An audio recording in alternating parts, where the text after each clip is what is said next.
नमस्कार, एक बार फिर से मैं आप सभी के सामने उपस्थित हूँ बेहद महत्वपूर्ण टॉपिक के साथ। और आज हम बात करने वाले हैं सुप्रीम कोर्ट के एक बेहद महत्वपूर्ण फैसले की, जहां पर सुप्रीम कोर्ट ने कहा कि ब्याज दरों का निर्धारण करने की जो शक्ति है वो हमारे पास है और हम ऐसा कर सकते हैं। और ऐसा करके उन्होंने एक बहुत पुराना, लगभग 52 या 58 साल पुराना एक केस था, उसको सॉल्व किया, उस पर फाइनल डिसीजन सुनाया है। तो चलिए समझ लेते हैं ये केस था, किस केस पर ये बात कही गई है और क्यों ये कहा गया है कि भाई हमारे पास ये अधिकार है कि ब्याज दरों का हम निर्धारण कर सकते हैं। सो मेरा नाम है प्राची मिश्रा और संस्कृति आईएएस के इस प्लेटफॉर्म पर आप सभी का बहुत बहुत स्वागत है। वीडियो अंत तक जरूर देखिएगा, बहुत इंपॉर्टेंट चीजें इसमें कवर करी गई हैं। अदालतों के पास है ब्याज दर तय करने का अधिकार। सुप्रीम कोर्ट ने कराया 52 साल लंबी कानूनी लड़ाई का यहाँ पर खात्मा।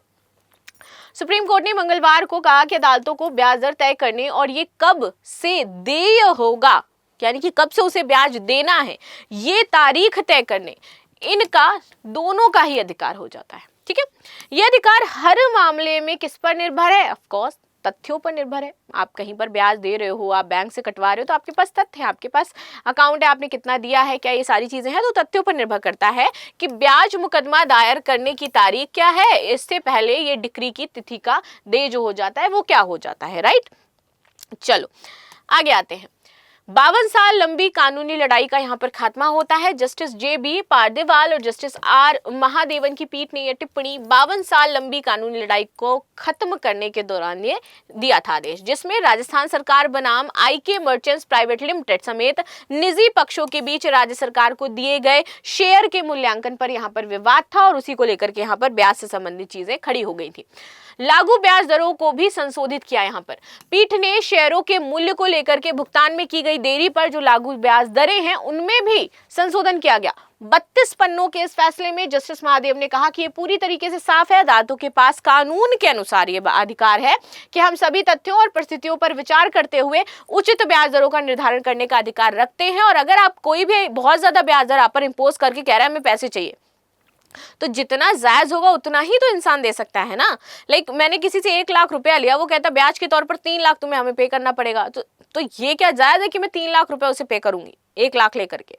हाँ, ये है कि भाई 2%, 3%, 4%, 5% और कितना ब्याज आप किसी से ले सकते हो। ठीक है, तो ये उस पर डिपेंड करता है कि भाई उसकी आर्थिक स्थिति क्या है, वो दे सकता है या नहीं दे सकता है, या फिर आपने ब्याज सिर्फ इसलिए दिया था कि मैं इसका कोई जरूरी सामान हथिया सकूं।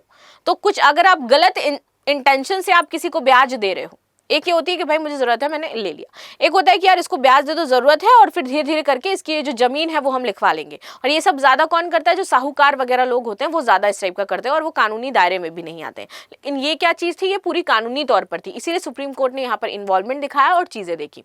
ठीक, अब आते हैं, निजी फर्म ने कलकत्ता हाई कोर्ट के आदेश के खिलाफ यहां पर अपील दायर करी थी, जिसमें मेसर्स रे एंड रे द्वारा शेयरों में 640 रुपए प्रति शेयर की कीमत को बरकरार रखते हुए 5% प्रतिवर्ष का साधारण ब्याज दर प्रदान किया था।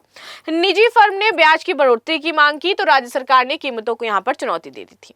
ये दोनों के बीच में प्रॉब्लम चल रही थी। ये कह रहे थे कि ब्याज दर बढ़ाओ, निजी फर्म जो कह रही थी कि हमें ज्यादा ब्याज चाहिए, और जो राज्य सरकार कह रही थी कि वो आपकी जो कीमतें हैं उसके अकॉर्डिंग ही आपको पैसा मिलेगा, इससे ज्यादा हम आपको दे नहीं सकते क्योंकि यहाँ पर प्रावधान है प्रतिवर्ष 5%। आगे आते हैं, 1973 में इसको लेकर के याचिका दायर की गई थी। तो 1973 के इस विवाद में राजस्थान राज्य खान और खनिज लिमिटेड के शेयर अपीलकर्ताओं द्वारा राज्य को हस्तांतरित कर दिए गए। सुप्रीम कोर्ट ने भुगतान में देरी पर विचार किया और आदेश दिया कि अपीलकर्ता ब्याज के रूप में उचित मुआवजे का हकदार है। जिसने अपील किया है उसको उचित मुआवजा यहां पर दिया जाना चाहिए।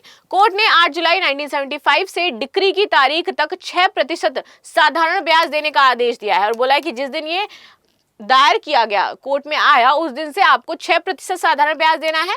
इसने आगे कहा कि भुगतान प्राप्ति तक डिक्री तिथि से 9% प्रतिवर्ष जो साधारण ब्याज है उसका भुगतान आगे किया जाएगा।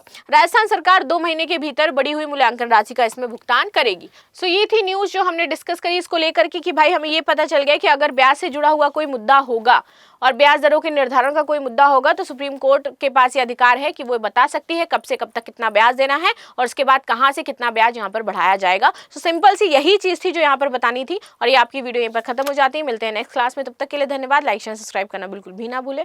Thank you so much.